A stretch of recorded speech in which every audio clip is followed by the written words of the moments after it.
अस्सलाम वालेकुम। आज हमारे पास आया एक हैंडमेड देसी इन्वर्टर रिपेयरिंग के लिए, जिसके चारों आईजीबीटी शॉर्ट थे।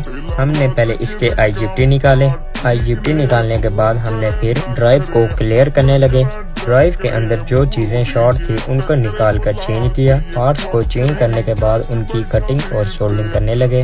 सोल्डिंग करने के बाद इसकी ऑप्टो कपलरों को भी चेक किया। चेकिंग के बाद ऑप्टो कपलर को दोबारा सोल्ड करने लगे।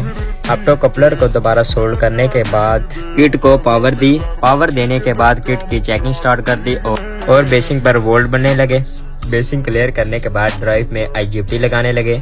आईजीबीटी लगाने के बाद किट को पावर दी और किट ऑन हो गई, साथ ही आउट आ गई। किट को क्लियर करने के बाद इसकी फिटिंग स्टार्ट कर दी। किसी का इन्वर्टर जल गया हो तो उसको दोबारा लगाने से पहले चेंज ओवर अपना लाजमी चेक करवाएं।